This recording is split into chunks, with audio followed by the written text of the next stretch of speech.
April 14th, 1865. Just 5 days after the end of the American Civil War, a single gunshot shattered not only the stillness of the night, but the heart of a nation. Abraham Lincoln, the 16th President of the United States, the man who preserved the Union, ended slavery, and carried a nation through its darkest hour, would not live to see the peace he so tirelessly worked for. To understand the tragedy, we have to go back to a time when the United States was anything but united. It was a country split in two. Brother fought brother, North clashed with South, and the very soul of America was at stake. Through this chaos emerged a tall, soft-spoken man from Illinois. Abraham Lincoln was not a typical politician. He had no military background, no family wealth.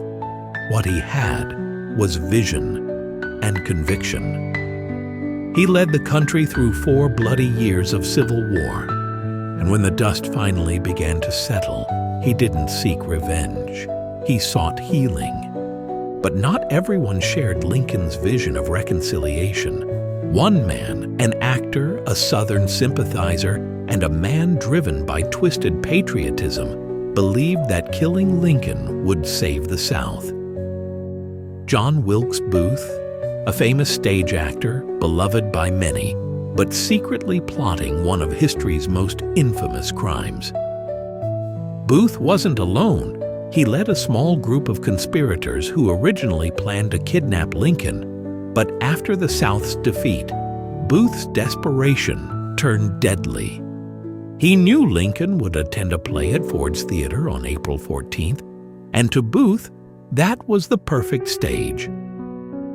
It was Good Friday. Lincoln arrived at Ford's Theater to watch Our American Cousin, a light-hearted comedy.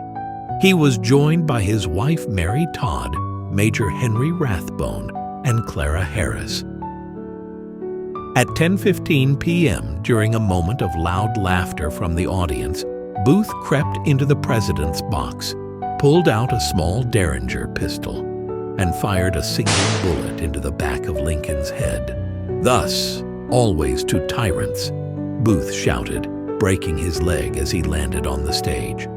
But he escaped, galloping into the darkness, believing he'd struck a blow for the South. Lincoln was carried across the street to a nearby boarding house, the Peterson House, where he lay unconscious for hours. At 7:22 a.m. on April 15th, Abraham Lincoln took his final breath. Secretary of War Edwin Stanton solemnly declared, "News of his death spread like wildfire. People wept in the streets. Bells tolled. Flags dropped to half-mast." The man who had saved the Union was gone, just as the country began to heal. Lincoln's body was placed on a funeral train, traveling over 1,600 miles from Washington to his home in Springfield, Illinois. Millions came to pay their respects. Meanwhile, Booth was on the run. 12 days later, Union soldiers cornered him in a Virginia barn. After refusing to surrender, Booth was shot and killed. 4 of Booth's co-conspirators were hanged. Justice was swift, but the wounds of the nation ran deep. Lincoln never saw the Reconstruction era. He never got to guide the country through healing. In many ways, his death left a void that would haunt America for generations. Abraham Lincoln's assassination wasn't just a tragic ending. It was the abrupt close to a chapter of extraordinary leadership. His legacy? Not defined by how he died, but how he lived. He held a broken nation together. He reminded Americans of their shared ideals. And he showed the world that even in the darkest times, the light of unity can shine through. Lincoln's words still echo through time, not just in stone monuments, but in the values we fight to preserve today. Thanks for watching. If you found this story compelling, consider subscribing for more cinematic journeys through history.